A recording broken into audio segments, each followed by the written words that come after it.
কি ধরনের মাছ আপনারা পান? ওই চিংড়ি, চিংড়ি, বাইলি। আচ্ছা, এই চিংড়ি মাছ কি ওই এগুলো তো মিষ্টি পানি নাকি? হ্যাঁ হ্যাঁ, তা মিষ্টি পানির যে চিংড়ি অত্যন্ত সুস্বাদু, কত করে বিক্রি করেন আপনারা এগুলো? এগুলা 1800-1900 করে কেজি? হ্যাঁ, 1800-1900 টাকা কেজি। ও মাই গড! আমরা দক্ষিণ অঞ্চলের মানুষ, আমাদের বাসার সাতক্ষীরা যশোর এরিয়ায় আমাদের যে নোনা পানির চিংড়ি মাত্র কেজি 600 থেকে 700 টাকা, খুব বেশি বড় হলে 800 টাকা কেজি। আর এই পদ্মা নদীর চিংড়ির কেজি 1700 টাকা, 1800 টাকা। দেখেন আল্লাহ আপনাদের জন্য কত বড় নিয়ামত রেখে দিয়েছে। আপনাদের যে সম্পদ আপনারা আহরণ করছেন, এত দামি সম্পদ যা আমি কখনো শুনি। প্রথম সরকারের কাছে কি আপনাদের কোনো চাহিদা আছে? সরকারের কাছে আমার কোনো চাহিদা নাই, কোনো চাহিদা নেই। কোনো চাহিদা নেই। আর সরকারের কাছে বা ইউনিয়ন পরিষদের মেম্বারের কাছে, চেয়ারম্যানের কাছে কোনো চাহিদা নেই? কোনো আপনাদের চাহিদা নাই। কেন চাহিদা নেই? কি করে চাহিদা করবো?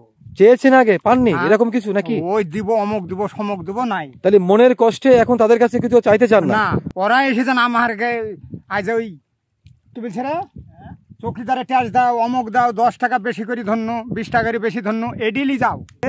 ওই যার চোখ মুখ আছে ওরা উপর থেকে ভাগ করে নিয়ে যায়। আচ্ছা আচ্ছা, আসল কথা বললে হাসবে। আমার বাপের 120 বছর বয়স। আপনার বাপের 120 বছর বয়স? আছে আছে আছে আছে। আলহামদুলিল্লাহ, আলহামদুলিল্লাহ। চলেন চলেন, এখন কি বেঁচে আছে নাকি? হ্যাঁ চলেন চলেন। কি বলেন, বেঁচে আছে 120 বছরের মানুষ? শুনুন প্রিয় বন্ধুরা, আমি এই মুহূর্তে দাঁড়িয়ে আছি সুদূর উত্তরবঙ্গের বৃহত্তর জেলা রাজশাহী জেলার ঠিক পদ্মা নদীর পাড়ের পদ্মা চরের এক খেটে খাওয়া মানুষ, মাটির সাথে মিশে থাকা মানুষ, প্রকৃতির সাথে মিশে থাকা মানুষের সাথে। ও পদ্মা নদীর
চাচা, আপনার নাম কি? জার্জিস। জার্জিস, আরবি নাম, অসাধারণ নাম। জার্জিস হচ্ছে একটা সাহাবীর নাম। আমার বাড়ি মিডিল। এই যে চর দেখা যাচ্ছে, এই চরের কি আরো পরে? হ্যাঁ। এইখানে যে মানুষগুলো বাস করে, কত লোক সংখ্যা এখানে বাস করে? কত রে? পদ্মা চরে কত লোক বাস করে? 150 ভোটার আছে। আচ্ছা, 2300 ভোটার, তাহলে তো অনেক লোক বাস করে, অনেক লোক বাস করে। এই যে 2300 ভোটার যদি হয়, তাহলে আদার্স আরো ওর সাথে আরো 2 গুণ যোগ করি, ধরে নিয়ে আমরা 5000 লোক বাস করে।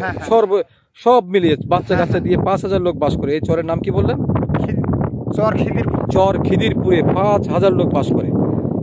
এটা কোন ইউনিয়নের মধ্যে, কোন উপজেলার মধ্যে? রাজশাহী সদরের মধ্যে নাকি? কাটাখালীর মধ্যে। আচ্ছা, তো আপনাদের যে এই 5000 মানুষ এখানে বাস করে, এই 5000 মানুষের জীবন ধারণের জন্য আপনারা কিভাবে জীবন ধারণ করেন? আপনাদের আয় রোজগারের উৎস কি? আমরা ধরেন ওই গরু বাছুর পুষি, আবাদ টাবাদ করি, মাছ টাছ মারি নদীতে। নদীতে মাছ মারার জন্য কি রেস্ট্রিকশন আছে? মানে সরকারের কোনো বাধা আছে যে এই সময় মাছ মারা যাবে না, ওই সময় মাছ মারা যাবে না? কোনো বাধা নেই। আপনাদের নিজস্ব নৌকা আছে? হ্যাঁ, এই নৌকা দিয়ে আপনারা মাছ মারেন? আচ্ছা, তো মাছ কেমন পান আপনারা? কেমন মানে প্রতিদিন কি নৌকা নিয়ে বের হন? প্রতিদিন বার হয়, কোনদিন হয় হাফ কেজি, কোনদিন হয় না, ঘুরে যায়। কি ধরনের মাছ আপনারা পান? ওই চিংড়ি, বাইলি। আচ্ছা, এই চিংড়ি মাছ কি ওই এগুলো তো মিষ্টি পানি নাকি? হ্যাঁ হ্যাঁ, তা মিষ্টি পানির যে চিংড়ি অত্যন্ত সুস্বাদু, কত করে বিক্রি করেন আপনারা এগুলো? এগুলা 1800-1900 করে কেজি? হ্যাঁ, 1800-1900 টাকা কেজি। How it possible? আমরা দক্ষিণ অঞ্চলের মানুষ, আমাদের বাসার সাতক্ষীরা যশোর এরিয়ায় আমাদের যে নোনা পানির চিংড়ি মাত্র কেজি 6 থেকে 700 টাকা, খুব বেশি বড় হলে 800 টাকা কেজি। আর এই পদ্মা নদীর এই চিংড়ির কেজি 1700 টাকা, 1800 টাকা। দেখেন আল্লাহ আপনাদের জন্য কত বড় নিয়ামত রেখে দিয়েছে। আপনাদের যে যে সম্পদ আপনারা আহরণ করছেন, এত দামি সম্পদ যা আমি কখনো শুনি। প্রথম এখানে যে বাচ্চা কাচ্চা যে পড়াশোনার জন্য স্কুল কলেজ আছে, স্কুল কলেজ আছে কিন্তু কত তো সেরকম মানুষ যাওয়া আসা করে না, শিক্ষকরা যায় না সেখানে। প্রাইমারি স্কুল নেই একটাও? এই চরে কি একটা প্রাইমারি স্কুল করে না? ওই একটাই সরকারের পক্ষ থেকে একটা প্রাইমারি স্কুল করে নাই? ওই একটাই, ওই একটা প্রাইমারি স্কুল। তাই সেখানে প্রতিদিন মাস্টাররা যায়? মাস্টার যায়, রেগুলারলি ক্লাস করে? রেগুলার যায়। আচ্ছা আচ্ছা, মাস্টার তো এই পথ দিয়েই যায়, রাজশাহী নদী পার হয়ে যায়, তাই না?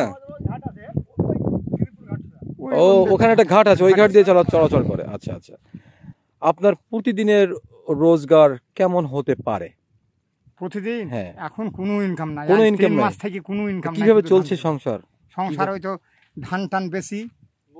এখানে কি ধান হয়? হ্যাঁ, ধানও হয়। ধানও লাগাচ্ছেন চরে? হ্যাঁ, চরে ধানও লাগাচ্ছেন, আবার মাছও ধরতেছেন। হ্যাঁ। তার মানে আপনারা অর্থনৈতিক ভাবে একটু দুর্বল হলেও আমার মনে হয় যে খুব সুখে বাস করছেন। হ্যাঁ, আল্লাহ খুব ভালোবাসে, খুব সুখে বাস করছেন। শহরের যে চাকচিক্য জীবন ধারা থেকে আপনারা খুব নিরিবিলি বাস করছেন, এটাই অনেক ভালো, নাকি বলেন? এখন সরকারের কাছে কি আপনাদের কোনো চাহিদা আছে? সরকারের কাছে আমার কোনো চাহিদা নাই। কোনো চাহিদা নেই? কোনো চাহিদা নেই। সরকারের কাছে বা ইউনিয়ন পরিষদের মেম্বারের কাছে, চেয়ারম্যানের কাছে কোনো চাহিদা নেই? কোনো চাহিদা নাই। কেন চাহিদা নেই? কি করে চাহিদা করবো? চেয়েছেন আগে, পাননি এরকম কিছু নাকি? ওই দিব, অমুক দিব, সমক দিব, নাই। তাহলে মনের কষ্টে এখন তাদের কাছে কিছু চাইতে চান না, বরং ওরা এসে আপনার কাছে চাক। হ্যাঁ, ওরা এসেছেন আমার আজ ওই তুমি ছেড়ে চৌকিদারে ট্যাক্স দাও, অমুক দাও, 10 টাকা বেশি করে ধন্য, 20 টাকা বেশি ধন্য, এডিলি যাও। মানুষগুলা যে কিভাবে চলে সেরকম দেখতে চায় না তারা, তারা কোনো খোঁজ নেয় না। ওই ভোটের সময় আসে আপনাদের এখানে, হাত টাত মিলায়, কিছু পয়সা করে দেয়, নাস্তা পানি দেয়, ওটাই শেষ। হ্যাঁ, গরিব মানুষ তো ব্যাপারটা হচ্ছে মরিয়ে যায়, গরিব মানুষের সাথে কোনো সাথ নাই। ওই যেগুলা হয়তো কুড়ি সরকার দিবে, ওই যার চোখ মুখ আছে ওরা উপর থেকে ভাগ করে নিয়ে যায়। আচ্ছা আচ্ছা, আসল কথা বললে হাসবে।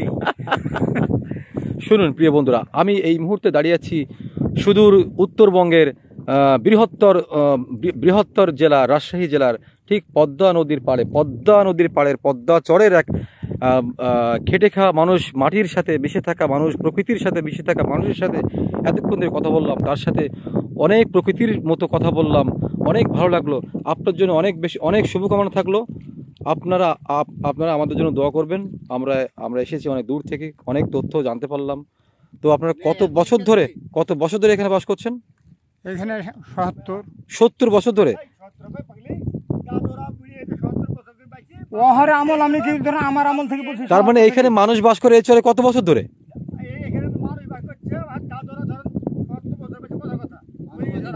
আনুমানিক 150-200 বছর ধরে। আমার বাপের 120 বছর বয়স। আপনার বাপের 120 বছর বয়স? আছে। আলহামদুলিল্লাহ, চলেন। এখন কি বেঁচে আছে নাকি? চলেন। কি বলেন, বেঁচে আছে 120 বছরের মানুষ? এখনো হাঁটতে পারবে? ঘাস কাটে। আপনি ভালো থাকেন, আপনার জন্য অনেক শুভেচ্ছা, আপনার জন্য দোয়া করি।